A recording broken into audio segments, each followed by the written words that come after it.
Hi guys, got a horror DVD review for you today, and I'll also be showing you some new films at the end. So, the film I'm reviewing is 2011, The Woman. Now this is, the screenplay is written by Jack Ketchum, and it's based on a book by Jack Ketchum.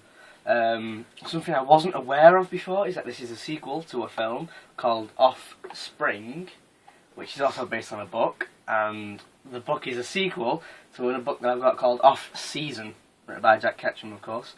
I think they was going to make a film of this, but it never happened. So the sequel book to this is called Spring. It's quite confusing. And there's a film of that, basically, and this, The Woman, is a sequel to that, although this can, and probably I would say should be watched as a standalone film. I believe if you watch, like, going into this, I wasn't aware that this was a sequel to Offspring, and I think now I know that it is, and now I know who the woman is. It changed my whole perception of the film, and it's really interesting now that I know that. So, if you do want, it doesn't matter if you've not watched what this is supposedly a sequel of Offspring. I'm getting really mixed up with that. So basically, about a woman who like living in the forest, and she's like feral and crazy, and a man decides to kidnap her and lock her in his dungeon and try and like kind of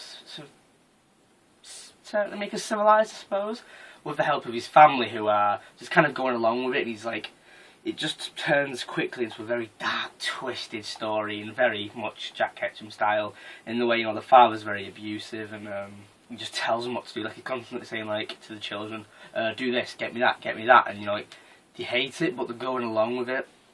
And you know, it's just an incredibly interesting film, especially like the way that the father's downward spiral and the family, the way they're slowly drifting apart, and the son's character as well, I think, was brilliant. The character, like the way the character transformed, and it was incredibly brutal. The film, I think like, it was extremely dark, and I think a lot of people wouldn't be able to stomach the content in this film. I'm not talking about violence. I'm talking about some of the just the themes, like the abuse, and something that I didn't pick up on in the film, but after reading online and apparently in the books, rape and stuff like that. So yeah, overall the film, I enjoyed it.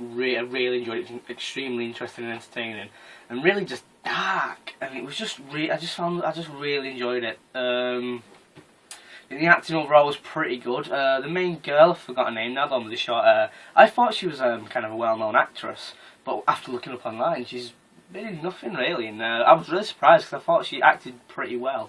As did all of the cast, really.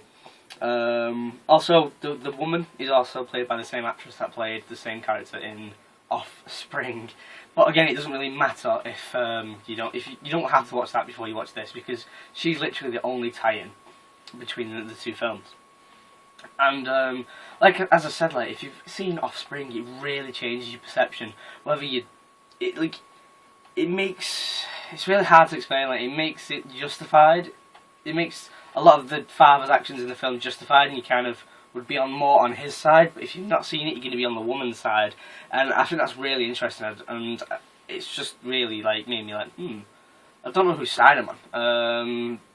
Again, the film was not predictable in any way, and I was really surprised by the contents of the film, and it was just a fantastic film, I must say.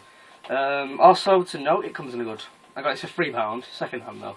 It comes in a good wallet, and also you get inside little cards, well, big cards I suppose. Here, just little snapshots from the film I suppose, and you know, that's just a little interesting bonus I suppose, and yeah, it's pretty cool to look at, and it's just a little bonus I suppose. So overall, I'm giving this one a 7 out of 10 because I really did enjoy it. Have you got rating? I'd give it an 8. So 7 and 8 out of 10 because it was just a thoroughly enjoyable film, and just really dark and twisted, and it was different. Like it wasn't exactly intense, but it just kept shocking me and surprising me and twisting and turning, and it's a definitely worthwhile film. So I'm also going to quickly go into my new purchases. I've only got 3. This is just what I bought today. Got some pretty good deals actually, relatively new films. Gangsters, Guns and Zombies, I got that for £1. I'm not exactly particularly interested in watching it, but it was a good price. House of Bones, got that for £1. And then one I'm pretty happy about, but I'm not looking forward to watching it. But I will be watching and reviewing it. It's called The Lodge. Got from £3 new from Asda, so that was a good price, I suppose. It's made by 101 Films, and the rest of the films I've watched by them are pretty terrible. But whatever. So yeah, that's pretty much all I've got to say about The Woman. It's a great film. You should definitely check it out. And yeah, so thanks for watching anyway.